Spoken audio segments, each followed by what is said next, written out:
Hi, fellow Feature RNs. Question of the day.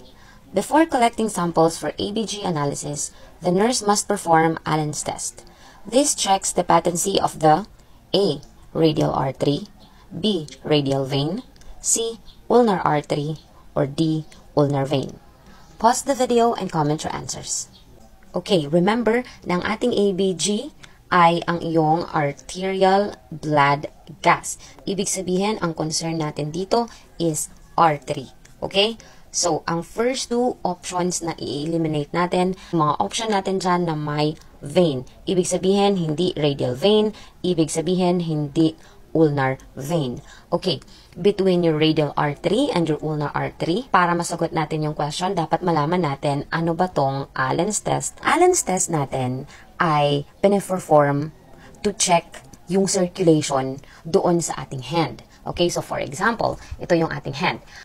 Yung artery na align sa iyong thumb, always remember that's your radial artery.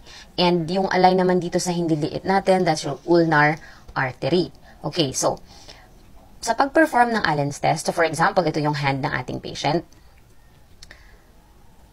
ang gagawin natin is i-obstruct natin yung radial artery and yung ulnar artery. Okay, you will ask the patient to close the hand doon sa hand mismo na pagkukuhaan natin ng iyong ABG. Okay, and then, we're gonna obstruct both the arteries, the ulnar and the radial artery. Anak, can you close open your hand? So, kapag enough pressure, no, yung ilagay mo dyan, close open your hand, anak. Open your hands. Kapag enough pressure, mapapansin mo na magiging pale or magbablanch yung ating hand. Okay? So, to perform your Allen's test, i-let go mo yung ulnar na artery. So, dapat babalik sa dati yung kulay. Diba kanina, naging pale siya, nagblanch siya. Now, dapat babalik yung kulay no, ng hand ng ating patient within 5 to 15 seconds. So, ibig sabihin lang yan na okay yung circulation dito sa ulnar artery. Bakit natin piniperform ang Allen's test? Okay, remember na ang iyong radial artery is the most common site ng ating ABG. So, dyan tayo mostly kumukuha ng specimen sample no, sa iyong radial artery. And we need to perform Allen's test before doing that to ensure na merong good circulation papunta sa iyong hand kahit ma-damage ang ating radial artery. Okay? So, kasi kapag pinuncture mo yung radial artery, pwede siyang ma-damage.